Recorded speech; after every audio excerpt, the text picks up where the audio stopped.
Hello and welcome to Good Morning Thailand. Today we're going to be talking about some of the headlines from across the country, starting with Thailand's billionaire trio make the Forbes 2023 list of world's richest.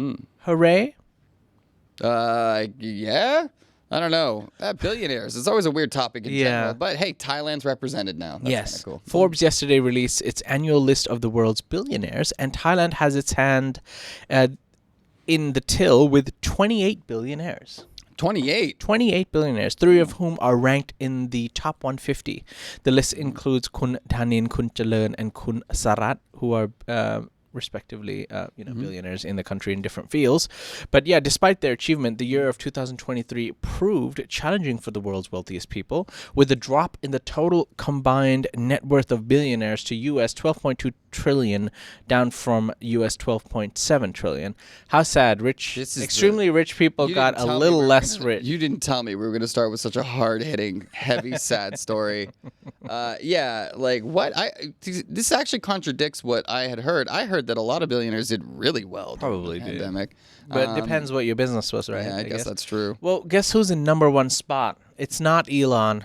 Well, he lost a lot, but who? Yeah. It's Bernard Arnault, who is the head of luxury goods, Louis Vuitton. Oh. LVMH, really. But yeah.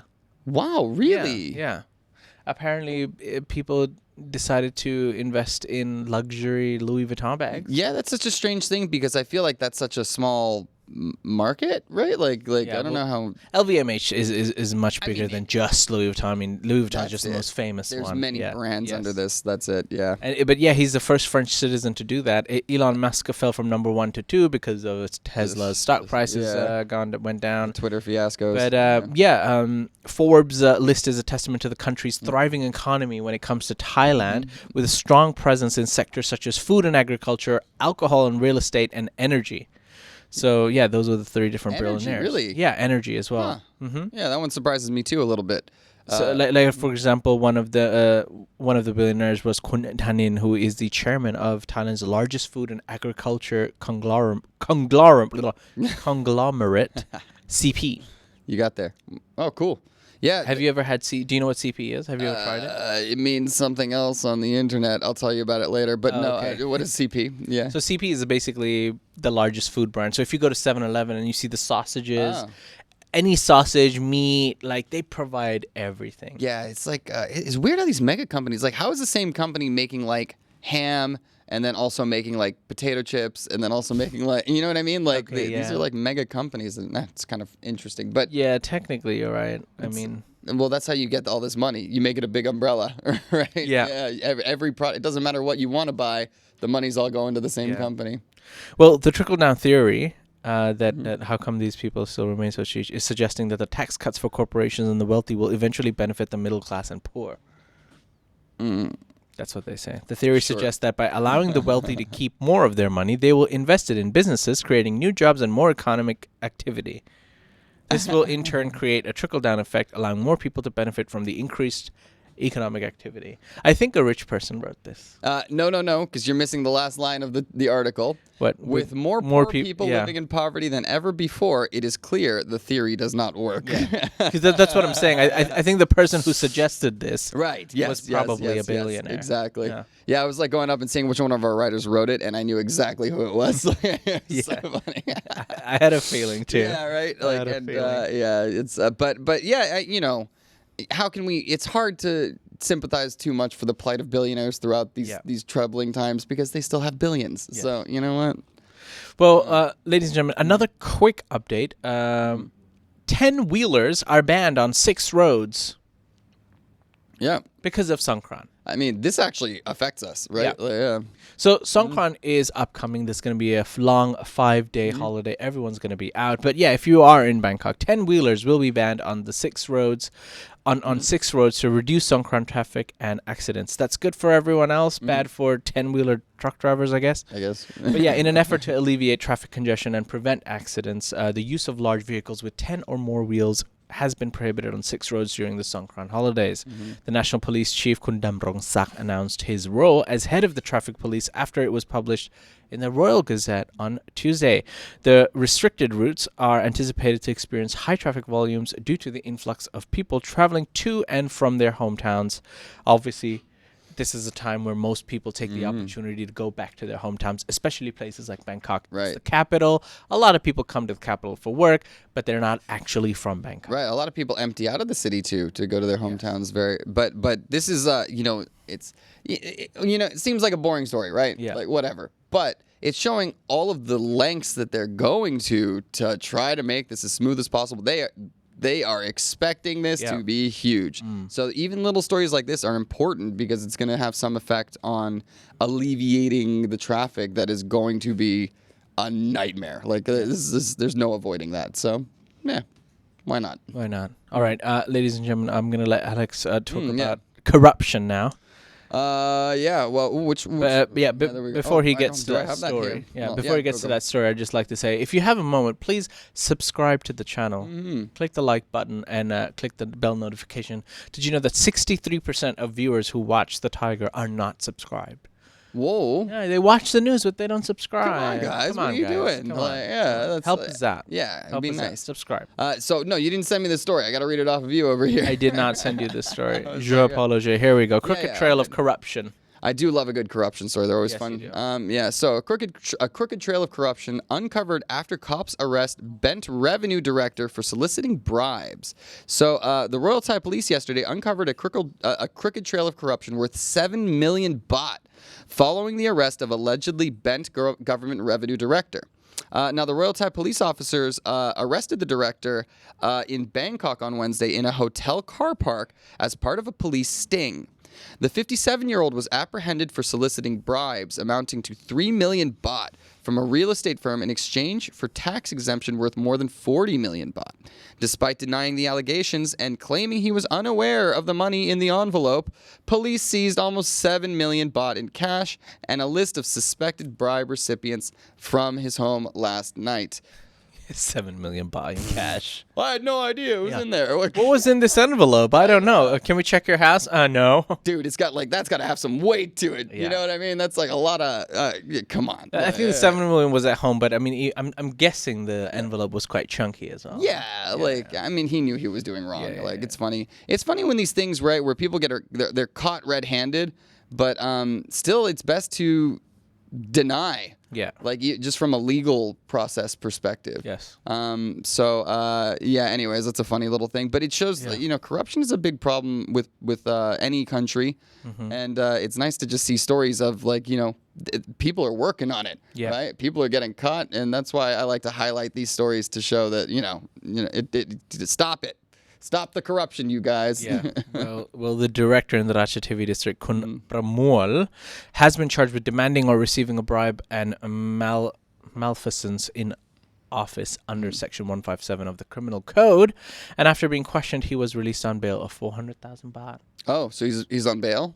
He's on bail for 400,000 baht, which is strange because he had just 7 million lying around at home. Yeah, right. Who knows how much more they didn't uncover, maybe. Like, that could also be a thing, too. Who just keeps 7 million baht at home? Not me. Sorry. I'm guessing that's a different level of thinking, right? Well, I understand people have safes and they have valuables in there, but you invest in a nice heavy safe at home. No, so the reason for this is because they can't put it in banks, right? No, yeah, obviously, right? You mean just sitting around, under just your bed? Sitting around, stupid. Yeah. Safes aren't that expensive. No, obviously, like a normal police officer shows up at a bank with 2 million. How'd you get it? I misunderstood. Yeah. But I'm just thinking, is this like a wealthy person thing? Like if you've got so much money where you're just like, let's just leave 1 million cash at home for emergencies. Dude, I got plenty of poor friends with safes. I don't know, but a million, 2 million baht? Well, but not just 1 million, 2 million baht. 1 million, 2 million baht obtained illegally. You know what I mean? That's also part of it too. Right. I understand. People have safes. They want to put. They buy gold and then they put it in there. Okay. And I don't know. I don't have a safe. I don't have enough valuables. I just never understood when I read these stories of these people, just 7, 10, 12 million baht, and that 5 kilograms of cocaine was found in their house, and I'm just like, what? Why would you keep that in your house? That's the first place they would check. I mean, it's just. I mean, it's bad at being a bad person. Yeah, man. Well, hey, I guess that's why we're not doing it. We don't know what we're doing. So but all we'll tell you about is how these guys keep messing up. Yeah. I do love a good dumb criminal story. So Do you? They're fun, right? Okay. Like it's like Right, you know, they're kind of funny. All right, we're going to move on to a story about the green #cannabis. The Thailand is going through a weed conundrum because society is a bit, concerned regarding what's going to happen to cannabis ahead of the election. So it is a little bit of a dry spell in the news era around Thailand right now, guys. I'm going to be honest. Everything's about the election. It's about this party, that party, who's running, who's not running, who's winning. So we have to be careful talking about it too, right? Yes. Like, yeah. So we have to be neutral and non-biased. So we're trying not to dive into that as of yet, but we will be revealing, as the results or polls or come out. Yeah. But for now, let's talk about weed for a second, because the recreational use of the drug is causing people concern. But many people are worried that depending on which political party wins, what's going to be the future of cannabis? Is it going to be put back into the narcotics list? Is a new government going to be okay with cannabis? Are they going to allow what's going to happen? But most people actually seem to be remaining calm about it. Because despite the different stances on the political parties, when it comes to the subject of cannabis, most objecting to its recreational use, another potential shift in the plant's legal status, many sellers remain unconcerned. Yeah, like the cat's out of the bag, man. Like, you know what I mean? There's already too many businesses. There's too much money being made. Too many jobs created. Not only that, it's driving tourism. Yeah, and also, who's calling for it to be illegal again? Like, I don't really know where these movements are coming from. This sounds like it's just generated controversy because a lot of other Asian countries are trying to vilify Thailand for having done this. Yeah. So I talked to Koreans and Chinese, and their governments are straight up telling them it's a crime. If you do it there and you come back, you're going to get in trouble. Yeah. So, like, this is, there's a lot of Asian media that's trying to vilify this entire culture here that they don't understand. So, I'm curious about, do we know what kind of policies the different parties are proposing? Well, let's take, for example, like Phumcha Thai leader Kun Anutin Chanvirakun, who is actually also the health minister of Thailand, technically. He was one of the biggest spokespeople, right, for the legalization of cannabis. But even he says his party always intended it to be for medical purposes and not recreational use. And he said that unregulated status is due to the parliament's lack of cooperation, because they have tried to come up with to pass the new bill that kind of puts more regulations on it. But some parties apparently falsely accuse him and his party of supporting the recreational use of cannabis. Wow. It always started like this in America. It was medical first, but it was always an excuse, right? Because the medical applications of marijuana are pretty broad, right? Like, oh, I can't sleep. Oh, I have anxiety. And that's how everybody got around it in America. Yeah. Anybody could just, they were doctor farms, right? Like, they didn't care. You paid $50, you got your medical license. And that's why it's frustrating to go through that middle ground, because come on, guys. Like, people aren't smoking marijuana because they have health issues.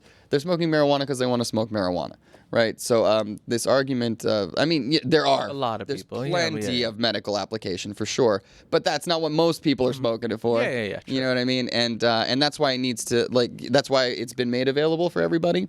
And I think it's going to be real hard to take that away from them. Like, once you've done that, we've done prohibition before. Yeah, I think. We'll have to wait and see. Yeah. It's up in the air. But actually, our last story today is about AI. Oh, and world. It's a little dry, guys, the news cycle today. I'm not gonna lie.